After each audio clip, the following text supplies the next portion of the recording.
Hey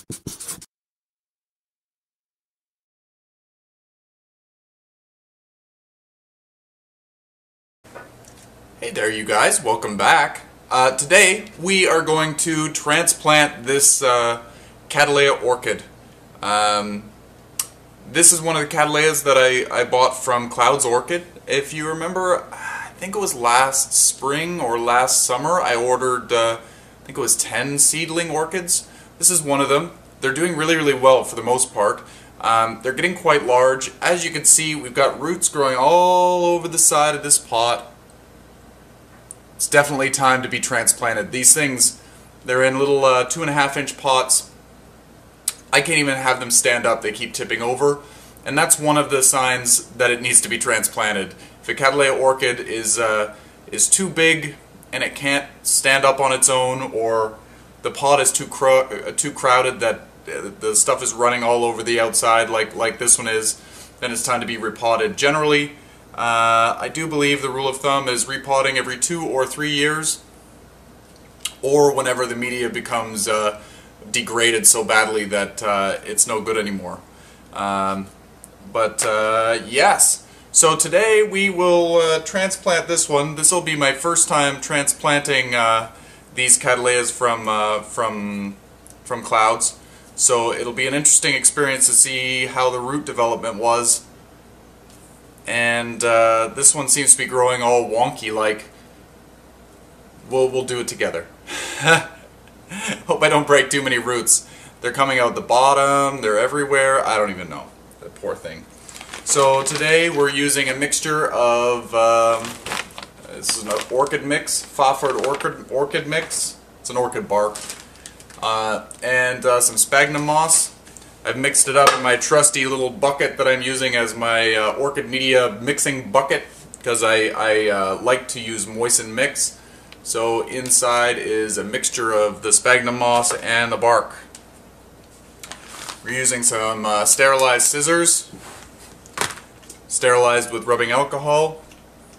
I've got a 4-inch pot. This is one of those clear pots that I've been using lately. Really enjoying it. I like to see the root development. And also, orchid roots tend to photosynthesize. So I've had in the past, I tend to use pot covers that are obviously not see-through, and the root development, say of a Phalaenopsis, that creates all kinds of aerial roots. I noticed that the roots that were growing in the pot, not exposed to sunlight, were more white and smaller, and they really broke easily, whereas the ones that were exposed to the sun were much more robust, much healthier looking. So there's got to be something to that. I don't know whether they photosynthesize much for the plant, but it makes a healthier root. So I'm using these clear pots now. This one was 69 cents. I bought it at my local garden center. If you have a garden center in your area that sells them, I would recommend them. It's got more holes around the side of the pot for good air movement. So fantastic thing to invest in. So let's try to take this out of the pot. Actually, let's bring it down a little closer so you can see what I'm doing. A bad habit of doing this. Doing stuff so you can't see it. So anyway, oh, look at the sun. The sun is way over there, and I'm in a dark little corner, but it still catches my glasses. Whatever, what can you do? Anyway, come on down. So we got the trusty scissors hanging out here. I will show a picture, maybe at the beginning of the video, of the type of, or what the flower should look like on this one. This was a Lacento d'Oro, or Doro, or yeah, whatever. Anyway, I will show you. Can you see that? I'll show you a photo of what the flower should look like. So let's try to get this pot off. I've been dreading this moment because, like I said, the roots are growing outside of the pot. And if you're familiar with orchid roots, they kind of stick to stuff.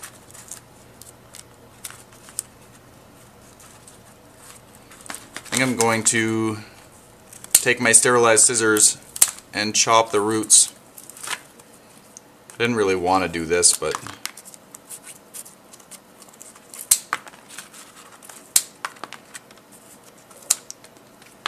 oops, sorry. Again, out of frame.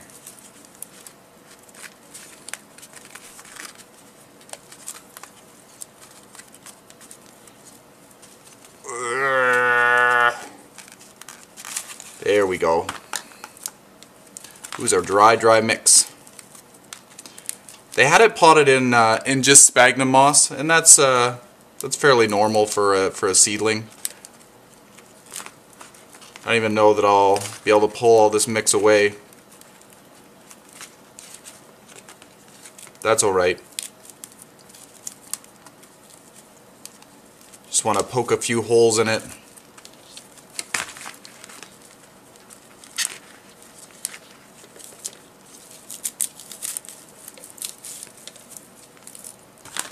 Cutting away any of the dead stuff that I can find.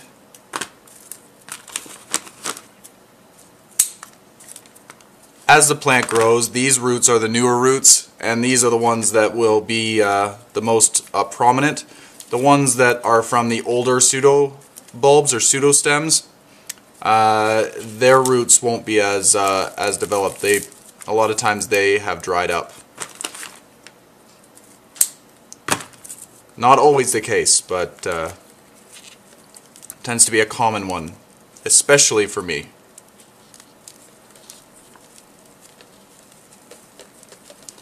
Come on out.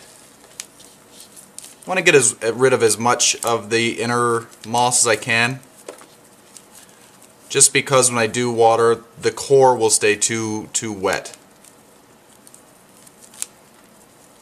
Cattleyas like to dry out between waterings, so you don't want them to stay really wet for really long. So usually a medium to coarse bark is a good medium to use for these guys. At this stage I was hoping to use a fine bark because it still is technically a seedling. But the bark that I have here is of varying size, so it should work just fine. Okay, so we've done a fairly decent job at cleaning this up. Didn't get everything. There's a yellow leaf. Might as well take that off while we're here.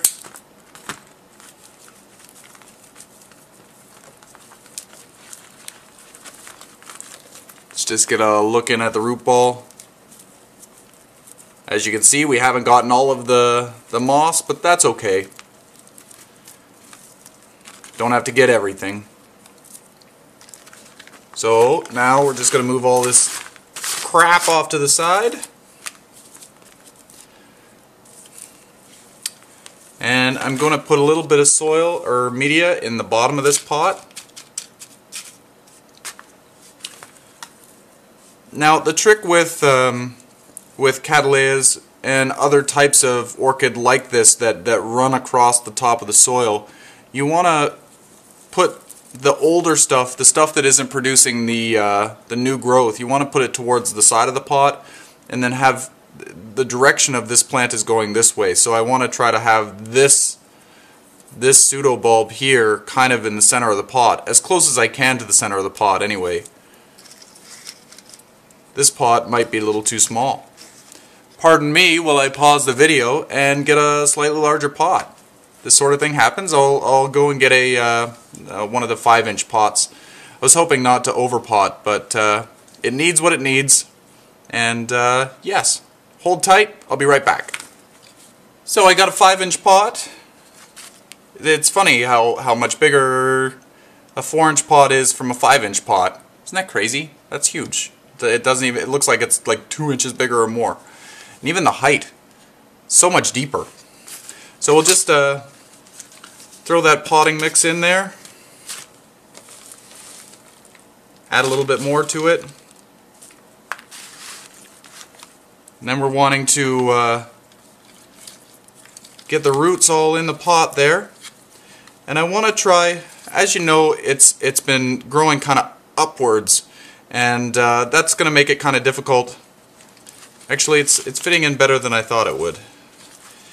I want all the roots, or as many of the roots as possible, in the pot. So we're just going to figure out how to hold this and pot this at the same time. It's a juggling act. My goodness. So we're just going to grab a handful of mix, put it on that side of the plant, readjust, and then do the other side.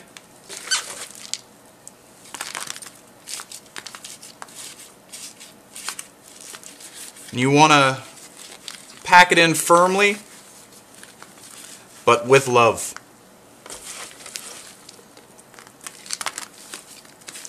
If you break any roots, that's okay. It does happen. You want to make sure that the plant is secure in its new home, and it will love you for it. Okay. Things are looking good.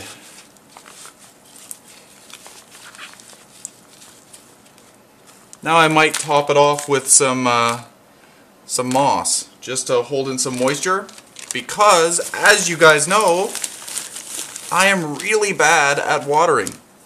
I have such good luck with plants, but I have a really, really bad time at remembering to water. I think I've just got so many plants. If I had a greenhouse, it would be a little bit easier. I just water everything when I water. But I have things in rooms that I don't go into very often, and sometimes they just get forgotten. Until I see them and they're bone dry and they're looking so sad. But this layer of moss will hold on to some more moisture and get me a day or two more on my watering schedule. So that's very helpful. It's not going to last for a month, but it gives me that extra time that it needs. And I'm not making the layer too thick, because I know that Cattleya likes to dry out between waterings. I'm not making it too thick so that I do know when the soil mix is dry, and I don't want the soil mix to stay too wet either. So anyway, there we have it. We've repotted a Cattleya orchid, put the tag back in. If I was smart, I would be writing the date that I repotted it so that I know. In a year, 2 years, 3 years, I know that I should repot it, or if I shouldn't repot it. But I might do that a little bit later. I might write it in later on today or tomorrow, but I should be doing it now because I will forget.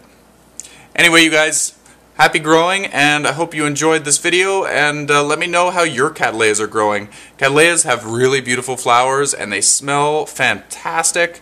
Some of them are huge, some of them are small. I can't wait till this one blooms. Like I said, I bought this as a seedling, so hopefully soon. It looks like it's starting to mature. Hopefully soon, maybe this summer, I'll get a bloom. And when that happens, I will show you for sure.